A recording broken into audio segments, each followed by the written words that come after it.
여러분 한 주 동안 안녕하셨습니까? 목회대태무소의 김진양입니다. 5월은 어린이날도 있었고 어버이날도 있었고 스승의날도 있었습니다. 많은 그런 고마움을 표해야 될 분들에 대한 그런 기억을 하는 날들이 이제 5월달에 있었는데요. 여러분 혹시 부부의 날이라고 들어보셨습니까? 5월 21일이 부부의 날입니다.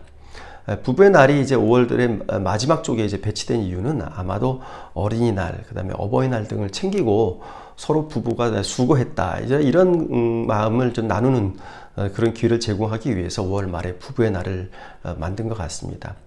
그래서 저희 넘버즈 144호는 부부의 날을 맞이해서 부부관계에 대한 내용을 한번 좀 다뤄봤습니다. 우리들이 결혼할 때 보면 주례사 혹은 주변 분들이 덕담을 할 때 검은 머리가 팥불이 될 때까지 잘 살아라 이런 이야기들 좀 많이 듣습니다. 하지만 현실을 보면 그렇지 않습니다. 우리나라에서도 이혼이 이제 급격하게 많이 늘고 있습니다. OECD 국가 가운데에서 아시아 국가 중에 저희가 1위로 그렇게 OECD가 이제 발표를 했는데요. 그만큼 이혼은 우리 주변에서 이제 어렵지 않게 볼 수 있는 이제 그런 현상이 된 것 같습니다. 근데 이런 이혼에 대한 마음가짐을 살펴본 조사 자료가 있습니다. 통계청에서 2020년 조사한 그 조사 결과를 보면요.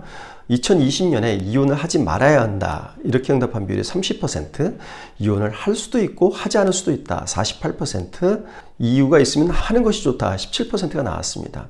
근데 같은 조사 2016년 조사를 보면요. 이혼을 하지 말아야 한다 이렇게 응답한 비율이 40%였습니다. 2016년에서 2020년 한 4년 동안에 무려 10%포인트 정도 이혼을 하지 말아야 한다는 응답률이 줄어들었죠. 이혼을 할 수도 있고 하지 않을 수도 있다 이렇게 응답한 비율은 2016년에 43%였는데 2020년에 48%로 5%포인트 증가했습니다. 그만큼 우리 사회가 서로 부부간의 갈등이 있다 하더라도 그런 걸 이제 참지 않고 서로 헤어지는 것이 우리 개인의 행복을 위해서 좋다 이렇게 생각하면서 이혼에 좀 관대하게 반한 것이 우리 사회의 현실입니다. 근데 우리나라 이혼의 현상을 보면 좀 특징적인 것은 황혼 이혼이 늘고 있다는 점입니다. 지금 여러분들이 그래프 보시면요. 그래프에서 오른쪽이 2021년 데이터입니다. 혼인 지속 기간별로 이혼자의 구성비를 보면 전체 이혼자 가운데서 4년 미만, 결혼한 지 4년 미만 된 분의 이혼자들의 비율이 19%였습니다. 그러면서 점점 결혼 기간이 길수록 이혼자 구성비가 줄어들고 있는데요.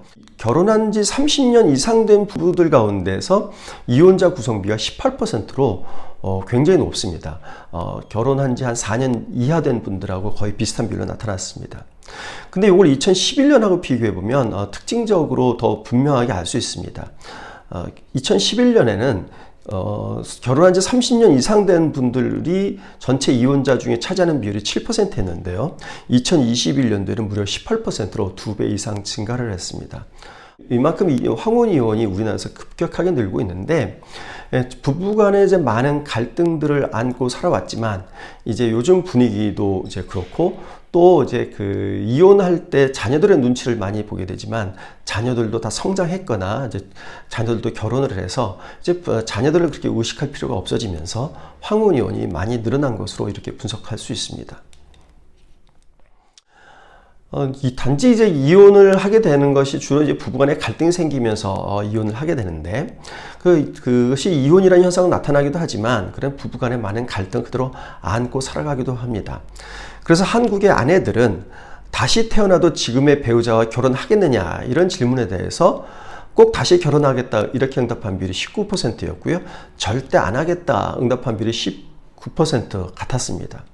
반면에 남편 가운데서는 꼭 다시 결혼하겠다는 비율이 45%였습니다. 그러니까 아내가 꼭 다시 결혼하겠다는 비율의 2배 이상 높았던 비율이죠. 이렇게 보면 남편보다는 아내들이 결혼 과정에서 조금 더 많이 인내하고 자기 자신을 억누르면서 살아가고 있는 것으로 이렇게 저희가 분석할 수 있겠습니다. 부부 간의 어떤 갈등이 생기지 않게 하거나 혹은 갈등이 생겼다 하더라도 이걸 해소하려면 부부 간의 대화가 매우 중요합니다. 그런데 결혼 나이별로 보면 부부 간의 대화를 하는 비율을 보면요.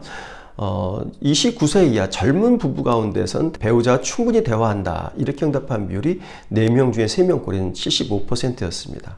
그러다 조금씩 낮아지다가요, 50대에서는 46%만이 충분히 대화한다고 응답을 해서 40대보다 대화한다는 비율이 급격하게 좀 낮아진 것으로 이렇게 보여집니다.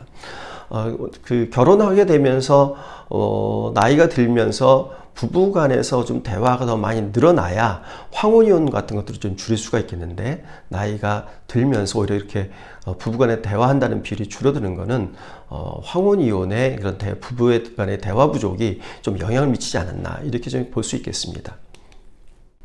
이런 부부 간의 갈등이 있다고 하는 것은 크리스찬 부부에게서도 어김없이 나타나고 있습니다. 크리스찬 부부 가운데서 요즘 갈등이 있다 이렇게 응답한 비율이 33%였습니다. 근데 이제 넌 크리스찬 부부에게서도 갈등이 있다는 비율이 어느 정도인지 비교 조사를 하지 않았기 때문에 크리스찬 부부의 갈등의 수준 정도가 어느 정도인지 판단하기는 좀 어렵긴 합니다만, 3명 가운데 1명이 요즘 갈등이 있다 이렇게 응답한 것을 보면 갈등의 정도는 그렇게 낮지는 않은 것으로 이렇게 볼 수 있겠습니다. 근데 재밌는 거는 갈등이 있다고 응답한 비율이 신앙 단계, 신앙 수준에 따라서 점점 그 차이가 난다는 겁니다. 즉, 신앙 단계를 저희 목회대태 연구소가 4단계로 구분했는데요. 1단계에서는 갈등이 있다가 36%였다가 4단계로 가면 26%로 크게 좀 떨어지고 있습니다. 그러니까 신앙 단계가 올라갈수록 갈등이 있다는 비율이 떨어진다. 다시 말하면 갈등이 적다. 이렇게 볼 수 있겠습니다. 근데 이 신앙 수준은 저희 목회대태 연구소가 이제 만든 척도입니다. 제가 여기서 뭐 시간 관계상 자세히 말씀드릴 수는 없습니다만, 여러 가지 질문을 던져서 그 부분의 신앙 수준이 1단계인지 4단계인지 판정하는 그런 척도로 구성했을 때 저희가 크리스천 부부에게서 신앙 수준이 높을수록 갈등이 적은 것으로 이렇게 저희는 판단하고 있습니다. 요즘 교회에서 보면 부부 학교를 운영하는 교회들이 많이 있습니다. 부부간에 갈등이 생기면 혹은 갈등이 생기지 않게 하기 위해서 부부간의 관계를 어떻게 할 것인지, 그리고 갈등이 생기면 그 갈등을 어떻게 해소할 것인지, 어떤 방식으로 대화할 것인지, 그리고 마음에 상처가 생기면 이걸 어떻게 치유할 것인지, 이런 등등에 대해서 교회에서 이제 가르쳐주는 부부 학교들이 있는데요.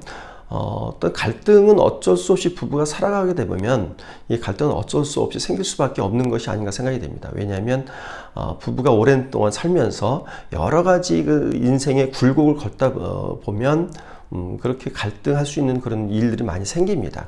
그래서 갈등을 안 한다, 갈등을 없앤다, 이것보다는 갈등이 생겼을 때 그 갈등을 어떻게 적절하게 해소할 것이냐 하는 것이 굉장히 중요하다고 보여집니다. 이런 측면에서 보면 많은 교회들이 이제 부부학교를 통해서 서로 간에 부부가 어떻게 관계를 맺을지를 좀 배우고, 그리고 이런 부부 관계가 좀 화목하게 된다면 가정도 화목하게 될 수 있을 것 같습니다. 다른 연구 결과들을 보면 부부간의 갈등이 자녀의 인성을 키우는 데 있어서 굉장히 부정적인 영향을 미친다는 연구 결과들도 많이 있습니다. 그래서 부부간의 문제는 부부간에서 끝나는 게 아니라 자녀 그리고 온 가족의 문제라는 사실을 좀 인식하고 저희가 부부간의 관계를 좀 더 좋게 하기 위하고 또 올바른 관계를 맺기 위한 그런 강의, 워크숍, 훈련 등 이런 것들이 좀 필요하지 않는가 생각합니다. 각 교회에서는 이런 부분에 대한 고민들을 좀 하시는 게 좋지 않나 생각합니다. 네, 넘버즈 144호 이것으로 마치겠습니다. 다음 주에 다시 뵙겠습니다.